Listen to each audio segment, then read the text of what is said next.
Assalamualaikum warahmatullahi wabarakatuh. Di sini saya akan memperkenalkan anggota dari kelompok 3 yang beranggotakan 14 anak. Yang pertama, Andina Wahyu Nawangwulan dengan NIM akhir 5120. Yang kedua, Bunga Maulidina Adila Putri dengan NIM akhir 5051. Yang ketiga, Dania Auji Arjini dengan NIM akhir 5118. Yang keempat, Diana Mulyawati Dewi dengan NIM akhir 5128. Yang kelima, Dinda Ayu Afriza dengan NIM 5101. Yang keenam, Fatma Anissa dengan NIM akhir 5041. Yang ketujuh, Ferdian Olivianto Adi Pratama dengan NIM akhir 5119. Yang kedelapan, Vina Komariatul Badria dengan NIM akhir 5071. Yang kesembilan, Karina Febiola Lutfiansyah dengan NIM 5038. Yang kesepuluh, Nadila Dewi Savitri dengan NIM akhir 5134. Yang ke-11, Nurdini Amelia dengan NIM akhir 5039. Yang ke-12, Sayyida Amanda Risma Astuti dengan NIM akhir 5113. Yang 13, Uti Farda Almazia dengan NIM akhir 5036. Dan yang terakhir, Wanda Sri Lanjar dengan NIM akhir 5040. Yang pertama, hakikat komunikasi interpersonal pada anak usia dini. Anak merupakan individu yang unik, dan masing-masing anak mempunyai karakter yang berbeda-beda, serta mengikuti perkembangan yang berbeda-beda pula. Perkembangan dan pembelajaran dipengaruhi oleh kematangan secara biologis dan lingkungan. Perkembangan anak akan lebih meningkat jika anak diberikan kesempatan untuk melatih keterampilan yang baru dan meningkatkan keterampilan-keterampilan yang sudah dimilikinya. Tahap perkembangan anak usia dini dapat diketahui melalui proses bermain dan belajar, termasuk perkembangan berbicara anak, karena berbicara merupakan salah satu dari bentuk komunikasi.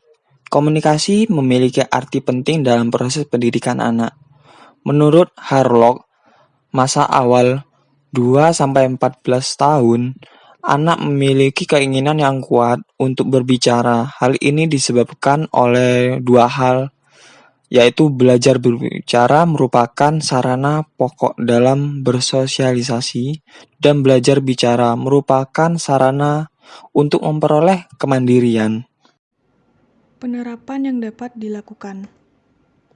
Kurikulum yang diajarkan harus berusaha menyesuaikan kebutuhan anak usia dini.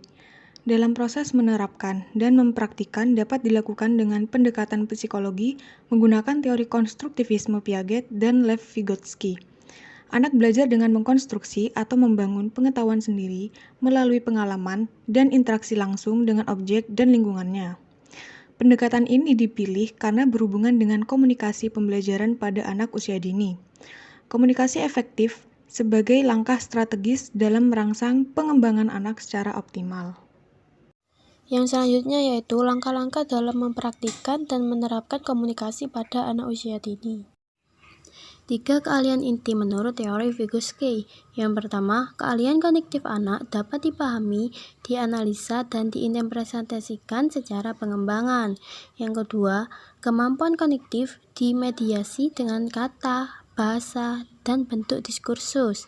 Yang ketiga, kemampuan kognitif berasal dari relasi sosial dan dilatar belakangi oleh sosiokultural.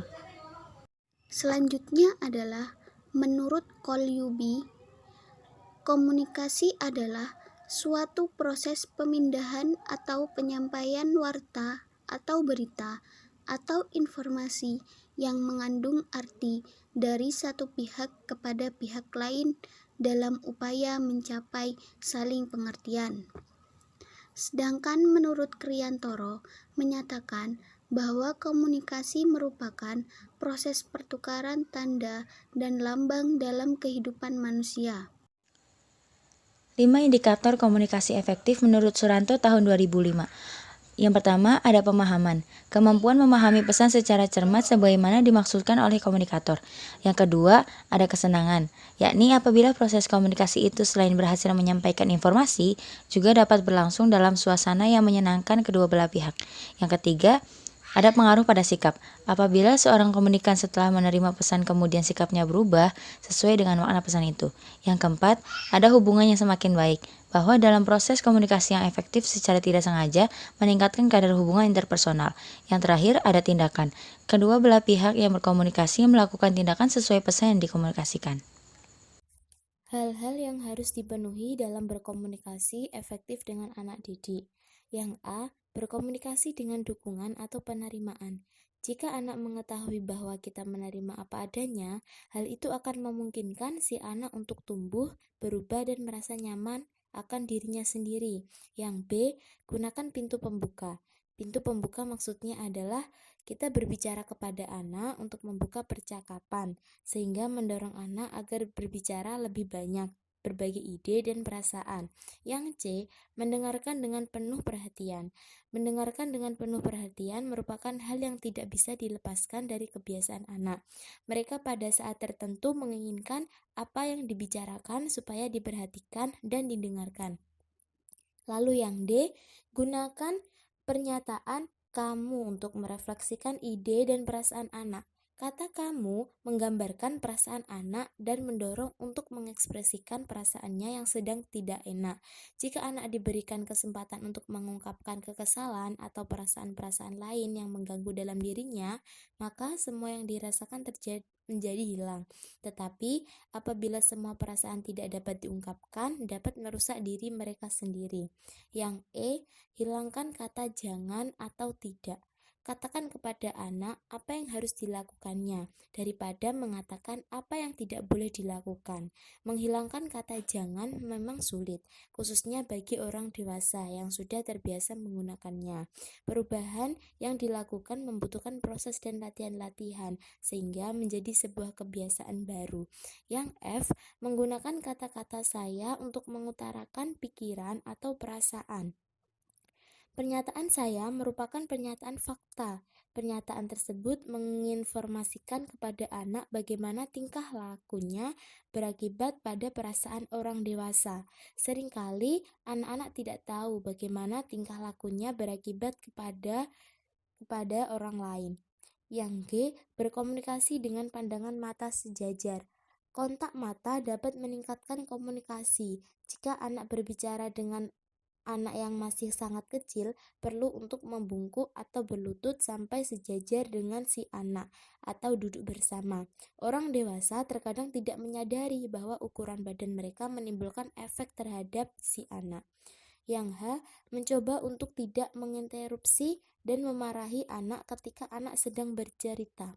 Ketika anak bercerita tentang pengalaman yang baru dialaminya sebagai orang tua atau guru, jangan berkomentar dengan kata-kata yang panjang dan kasar, tetapi cara mengomentari dengan sebisa mungkin tidak menyakiti si anak. Yang I. Menggunakan kata-kata yang baik untuk memberi semangat dan membentuk anak. Kata-kata yang baik membawa hasil yang menyenangkan. Kata-kata tersebut membuat anak lebih percaya diri dan membantu anak untuk bertingkah laku dengan lebih baik, untuk mencoba lebih giat, dan untuk mencapai tujuan yang lebih banyak lagi. Baik, sekian presentasi dari kelompok kami. Kurang lebihnya mohon maaf. Wassalamualaikum warahmatullahi wabarakatuh.